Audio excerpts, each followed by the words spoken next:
Hello, everyone, and welcome back to another episode of From Earth to Space to Science of Magic.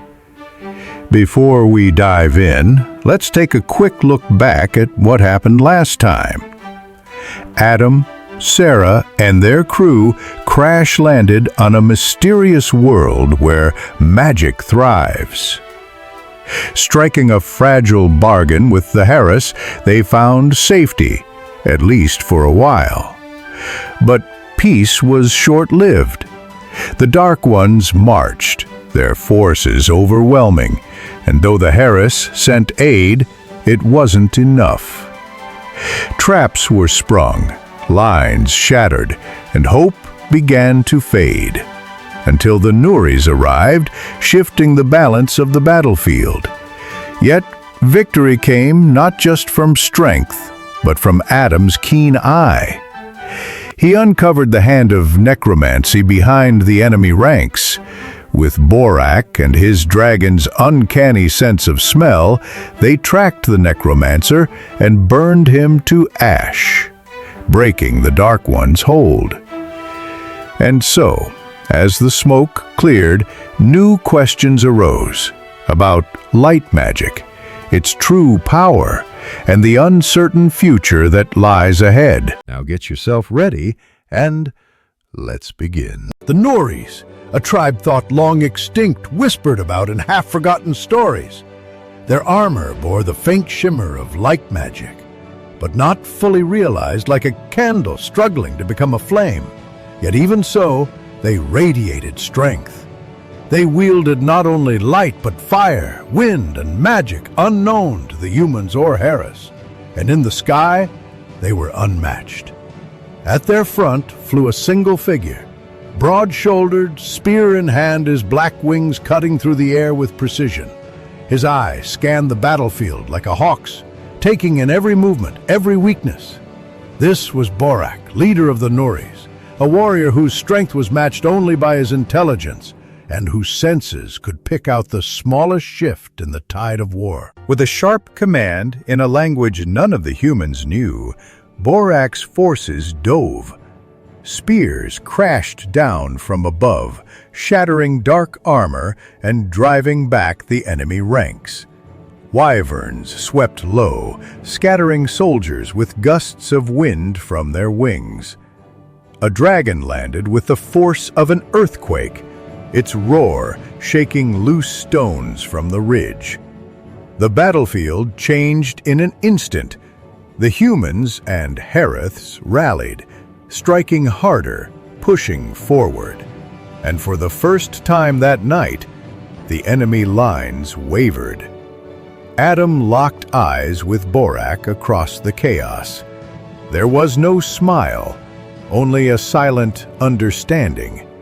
They would win this fight, or they would fall together. Though they had never met before, Adam and Borak understood in an instant. They were not enemies. Each had a role to play, and each trusted the other without a single word spoken. Their strategy was simple and deadly. One would draw the enemy's focus, striking hard and loud while the other swept in from the blind side. Then they would switch over and over, keeping the Dark Army confused and unbalanced. The tactic was working. By now, more than half of the enemy had fallen, and yet not one of them retreated. That gnawed at Adam's instincts. Between strikes, he knelt over a newly fallen foe and felt a shock run through him. The body was cold, ice cold. He called for the Harith leader. "Tell me, does this world have necromancy?" The leader frowned. "Only in legend. Might be true, might be false." Adam's jaw tightened. "It's true. Has to be. No living army fights to the last man without breaking, and no body turns to ice in a heartbeat unless the life inside was already gone." He glanced across the battlefield and caught Borak's eye. With a sharp hand signal, he drew the Nuri leader close and told him what he'd discovered. Somewhere out there, hidden. Is the necromancer controlling this army? Most likely at the back, somewhere with a clear view of the battlefield. We'll hold the line. Get your people in the air and find him. Borak's wings snapped open. In a flash, he was gone, scouring the skies with his keen eyes. But the enemy's back lines revealed nothing, until his dragon stiffened, mid-flight, nostrils flaring. The beast had caught a scent, unfamiliar, foul, wrong. It wheeled toward the jagged peak of a cliff where nothing but bare rock met the sky. But the dragon's agitation grew, smoke curling from its jaws. Then it unleashed its flames.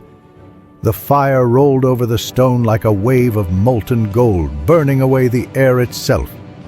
An illusion shattered. Where there had been empty rock, a hooded figure appeared, clutching a staff of blackened bone.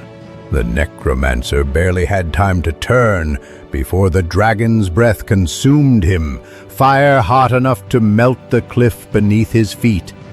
He gave no cry, only dissolved into nothingness, like ash scattered in a storm. On the ground, the enemy ranks faltered.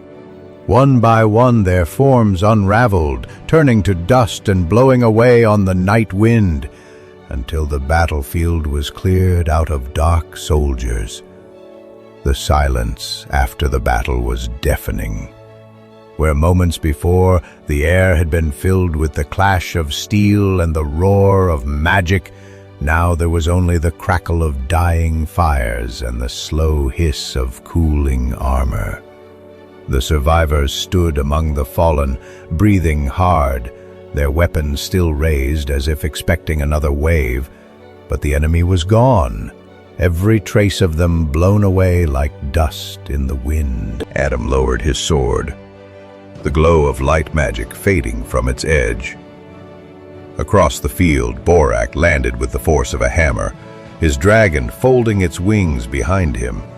Their eyes met once more, not as strangers now, but as warriors who had stood together at the edge of death. The Hareth leader approached, his expression torn between relief and disbelief. "You were right," he said to Adam. "If the Noris hadn't come, we'd be dead." Adam glanced at Borak. "You weren't the only ones hiding," he replied quietly. Borak stepped forward, his spear still warm from battle. "We were not hiding," he said. "We were surviving. The Dark Ones hunted my people for centuries until we were forced into the mountains. We did not think the surface worth returning to. Until tonight." Murmurs rippled through the survivors. The Noris were real, and they had fought for them. But Adam caught something else in Borak's voice, a weight that wasn't just history. "You've faced necromancers before," Adam said. Borak's jaw tightened.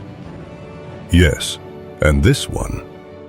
He looked toward the cliff, now half melted from his dragon's fire. "Was not the strongest." The words fell like a stone into still water, sending ripples of unease through everyone who heard them. If this had not been the necromancer's full power, what was still out there? As the survivors began to tend to the wounded and dismantle the traps, Adam stood on the edge of the battlefield, scanning the horizon. The stars looked the same as they had the night before, but he felt it. The realm had shifted. This was not the end. It was only the first move in a far greater war. Even as the field was cleared and the wounded tended, Adam's mind refused to rest. He had seen Borak and his warriors wield light magic in the battle, real light magic, and yet there was something about it, incomplete, like a melody missing its final note. When Borak approached to discuss their next move, Adam spoke before any strategy could be laid out. "I have to ask," he said, his gaze steady. "Your people, your light magic, it's real, but it isn't finished. How did you learn it? And why does it look incomplete?" Borak's dark wings shifted, a faint rustle like wind through leaves.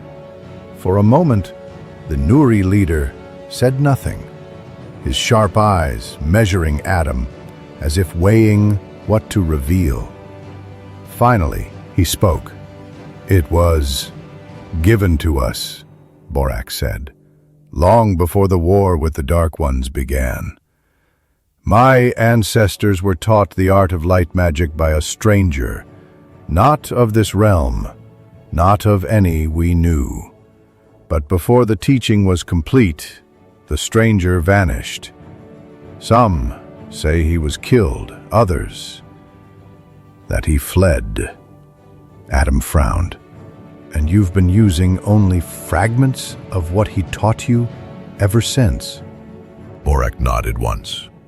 "We have mastered what we could. The rest is beyond us. Light magic is a river.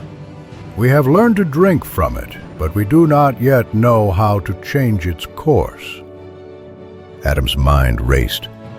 If the Nuri's magic was incomplete and if the blueprint he had found was the full version, then together they could restore it. And if they could restore it... His thoughts shifted to the melted cliff where the necromancer had died or been destroyed. If Borak was right, and this was not the most powerful dark mage in the realm, they would need every drop of light magic they could muster. Adam's lips curved into the faintest of smiles, not of joy but of decision.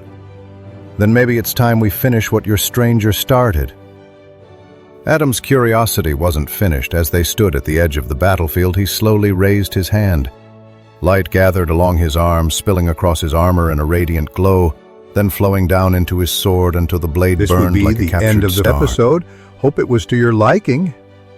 Like, subscribe, leave a good comment to show how great you are, and to push me to make more of this story in writing and editing. And have a great day, and see you next fantasy-filled episode.